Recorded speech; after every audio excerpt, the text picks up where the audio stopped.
Il est 8h. Découvrez l'actualité nationale et internationale sur votre radio. Radio Côte d'Ivoire, 88.0. 88.0 Abidjan. 88 FM Abidjan. 24h sur 24. Radio Côte d'Ivoire. Numéro 1. Numéro 1. Sur l'info. Sur l'info. Et le sport. C'est ici que tout a commencé.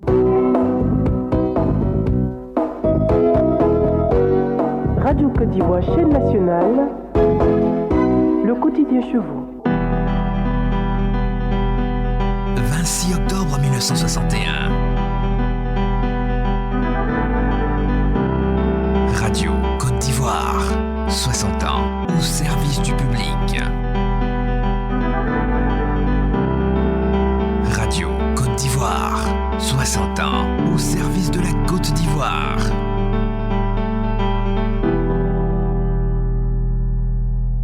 Radio Côte d'Ivoire, la chaîne de toutes les générations. Radio Côte d'Ivoire, le bulletin d'info. Denise de la Fafiette. Bonjour à tous et merci d'être sur Radio Côte d'Ivoire. Il y a 10 ans, jour pour jour, le 26 octobre 2011, le leader libyen Mouammar Kadhafi était tué. Jusqu'à aujourd'hui, les circonstances de son décès ne sont toujours pas claires. Aujourd'hui encore, sa famille exige de savoir où repose sa dépouille. 10 ans après la chute de Mouammar Kadhafi et les échecs du régime parlementaire, la Libye se tourne pour la première fois vers une élection présidentielle au suffrage direct prévue le 24 décembre. Le nouveau visage du pays suscite autant d'espoir que de crainte.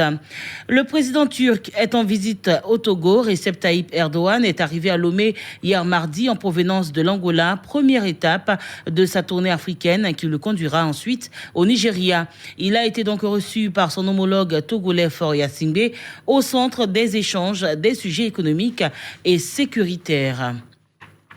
Toujours concernant l'actualité africaine au Soudan, le cabinet du Premier ministre a annoncé la mise en place d'une cellule de crise pour tenter de faire baisser les tensions. Ce même jour, des manifestants ont encore tenu un sit-in devant la présidence pour réclamer la chute du gouvernement de transition sous pression. Abdallah Hamdok estime que le Soudan traverse sa crise politique, la pire et la plus dangereuse de l'après-Béchir.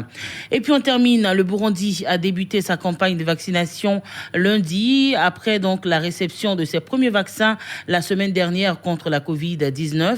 Un don de 500 000 doses de Sinopharm fournies par la Chine. À peine une vingtaine de personnes ont été vaccinées pour ce premier jour dans ce pays pendant longtemps qui vit avec également le coronavirus. Voici qui met fin à ce bulletin Afrique sur Radio Côte d'Ivoire. Merci de rester sur votre radio. L'actualité sera de retour à 9h. C'était le bulletin d'info, présenté par Denise de la Fafiette.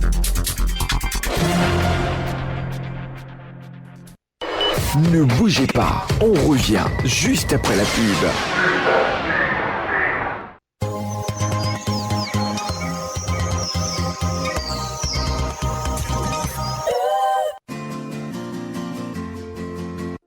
Allô chérie, je suis là, ça marche. Regarde où je suis, ça marche. Ça marche ici aussi. Où que vous alliez, nous vous connectons partout en Côte d'Ivoire. De l'Est à l'Ouest, du Nord au Sud, en passant par le centre, le réseau MTN vous offre un confort d'écoute unique et une connexion Internet performante. Le réseau MTN s'étend et vous accompagne dans toute la Côte d'Ivoire. Everywhere you go.